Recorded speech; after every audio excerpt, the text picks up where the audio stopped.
परिवर्तनशील अनुपात का नियम।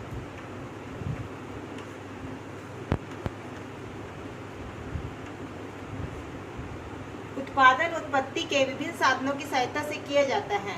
उत्पादन के विभिन्न साधन हैं भूमि, पूंजी, श्रम और साहस। अल्पकाल में हम स्थिर साधनों में परिवर्तन नहीं कर सकते, केवल परिवर्तनशील साधनों में ही परिवर्तन किया जा सकता है। इस प्रकार अल्पकाल में कुछ साधनों को स्थिर रखकर परिवर्तनशील साधनों के अनुपात में परिवर्तन करके उत्पादन में जो परिवर्तन आता है उसको ही परिवर्तनशील अनुपात का नियम कहते हैं। इसको हम एक तालिका के द्वारा स्पष्ट कर सकते हैं। तालिका के प्रमुख बिंदु हैं, सबसे पहले है स्थिर साधन, जिसमें हम अल्पकाल में परिवर्तन नहीं कर सकते। इसके बाद है परिवर्तनशील साधन,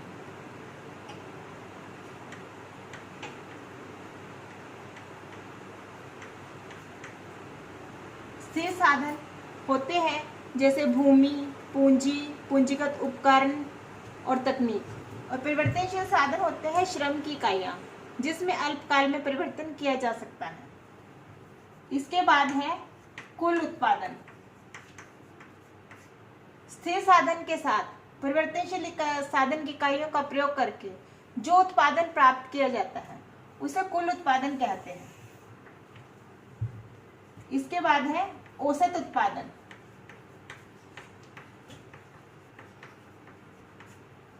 कुल उत्पादन और परिवर्तनशील साधन की इकाइयां दोनों के अनुपात को औसत उत्पादन कहते हैं।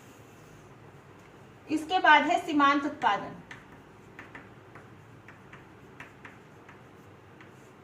परिवर्तनशील साधन की अतिरिक्त इकाइयों का प्रयोग करने से कुल उत्पादन में जो परिवर्तन होता है उसे सीमांत उत्पादन कहते हैं।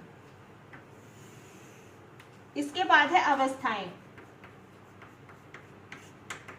परिवर्तनशील अनुपात के नियम की 3 अवस्थाएं हैं। सबसे पहले है फर्स्ट अवस्था, इसके बाद है सेकंड अवस्था, इसके बाद है थर्ड अवस्था,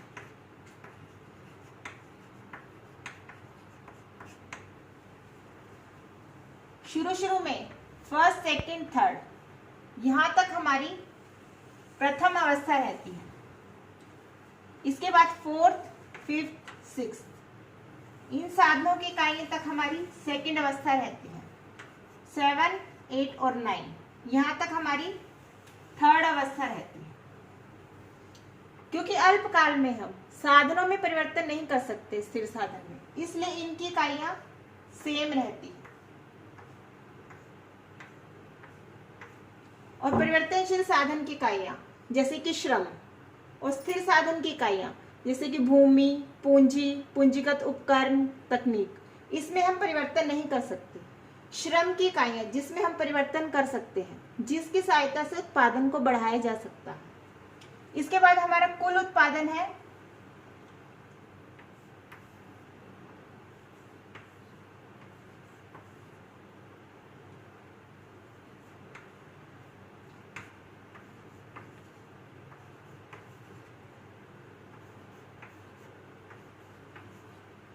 इसके बाद है हमारा औसत उत्पादन।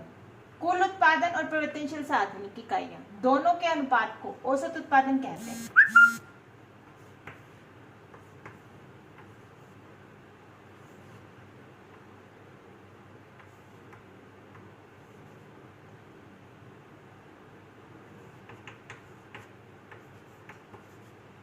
इसके बाद है सीमांत उत्पादन। कुल उत्पादन में एक इकाई को बढ़ाने से जो परिवर्तन होता है उसी को सीमांत उत्पादन कहते हैं। जैसे यहाँ 10, 14,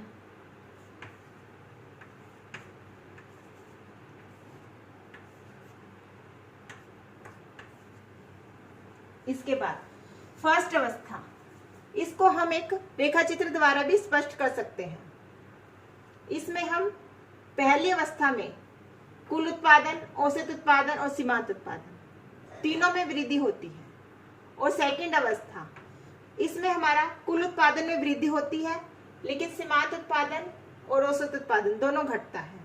और थर्ड अवस्था, जिसमें सीमांत उत्पादन, औसत उत्पादन और कुल उत्पादन तीनों घटते हैं, इसलिए इसको ऋणात्मक प्रतिफल की अवस्था कहते हैं और इसे हम बढ़ते प्रतिफल की अवस्था कहते हैं। इसको हम एक रेखा चित्र द्वारा भी स्पष्ट कर सकते हैं।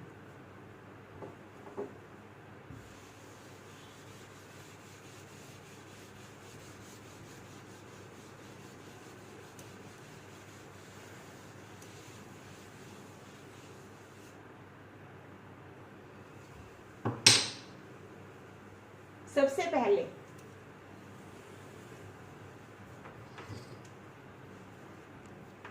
ओ एक्स अक्ष पर हम परिवर्तनशील साधन की इकाइयां लेते हैं।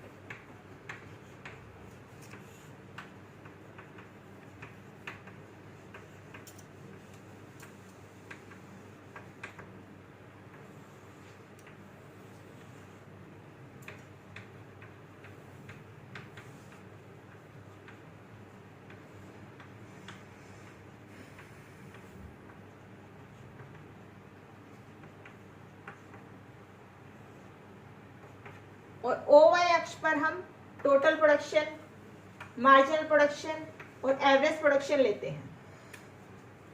इसमें तीन अवस्थाएं हैं। पहली अवस्था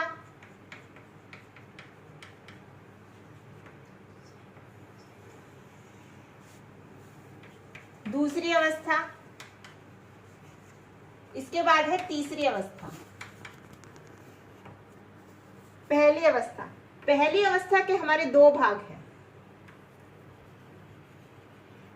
पहली अवस्था में का जो पहला भाग है, यहां पर हमारा उत्पादन बढ़ती हुई दर से बढ़ता है, जिससे हमारा टीपी वक्र का शेप उन्तोदर हो जाता है। इसके बाद हमारा प्रोडक्शन घटती दर से बढ़ता है, जिसके कारण इसका शेप जो कि उन्तोदर था अब वो अवनतोदर हो जाता है।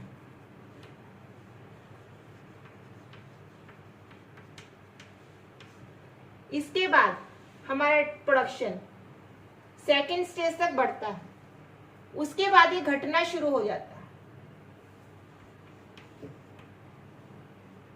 और हमारा यहाँ पर सीमांत उत्पादकता हमारी अधिकतम है।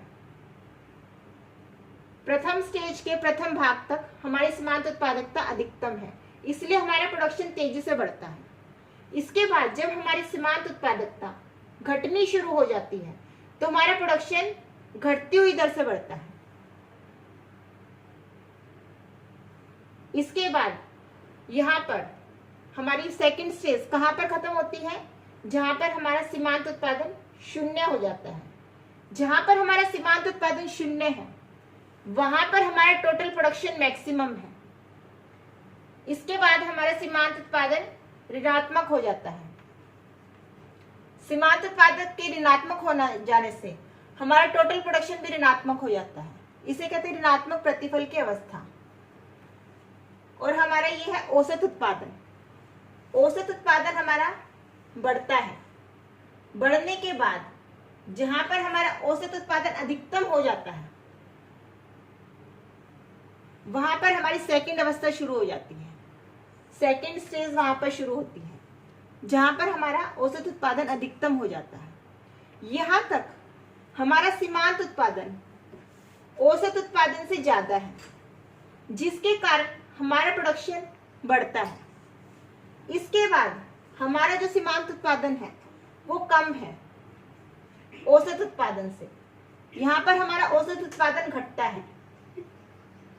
औसत उत्पादन हमारा कभी भी नेगेटिव या शून्य नहीं हो सकता, और इसका कारण है यहाँ पर इस अवस्था तक, क्योंकि हमारा साधनों का स्थिर साधन और परिवर्तनशील साधन इनका अनुपात बहुत कम है, जिसके कारण स्थिर साधन का पूरा उपयोग नहीं हो रहा है। जैसे जैसे हम बढ़ाते हैं परिवर्तनशील साधन की इकाइयां, वैसे वैसे हमारा पूरा यूज होने लग जाता है स्थिर साधन का। स्थिर साधन का पूरा विदोहन होने के कारण हमारा प्रोडक्शन यहाँ पर तेजी से बढ़ता है। इसके बाद जब हमारा यहाँ पर 1.2, इसके बाद 1.3, यहाँ पर स्थिर साधन और परिवर्तनशील साधन दोनों का प्रयोग होने से यहाँ पर हमारा प्रोडक्शन बढ़ रहा है। इसके बाद क्योंकि यहाँ पर स्थिर साधन कम हो जाता है और परिवर्तनशील साधन ज्यादा, उनका संयोग बिगड़ जाता है। जैसे कि 1.4, 1.5, यहाँ पर 1.6, 1.6 पर स्थिर साधन का बहुत अधिक यूज होने से हमारा उत्पादन घटना शुरू हो जाता है और यहाँ पर तो बहुत ही यूज होने लग जाता है 1.7, 1.8, जिसके कारण इनका संयोग बिगड़ने से स्थिर साधन और परिवर्तनशील साधन दोनों का संयोग बिगड़ने के कारण हमारा परिवर्तनशील अनुपात का नियम लागू होता है, जिसके कारण हमारी ऋणात्मक प्रतिफल की अवस्था आती है। यहाँ तक हमारा फर्स्ट स्टेज में, जो हमारी फर्स्ट स्टेज है, यहाँ तक हमारा तीनों बढ़ते हैं, टीपी, एपी और एमपी तीनों बढ़ते हैं। लेकिन सेकेंड स्टेज में हमारा टीपी घटती दर से बढ़ रहा है, हमारा सीमांत और औसत दोनों घटना शुरू हो जाता है क्योंकि स्थिर साधन का संयोग बिगड़ जाता है। इसके बाद हमारे ये एकदम शून्य हो जाता है, यहाँ पर हमारा टीपी मैक्सिमम है। इसके बाद ये घटना शुरू हो जाता है, यहाँ पर हमारा मैक्सिमम हो गया तो हमारा सीमांत उत्पादन शून्य हो जाता है, नेगेटिव हो जाता है। नेगेटिव के बाद हमारा ये ज्यादा घटता है, हमारे तीनों ही घटना शुरू हो जाते हैं, जिसको ऋणात्मक प्रतिफल की अवस्था कहते हैं। यही है परिवर्तनशील अनुपात का नियम।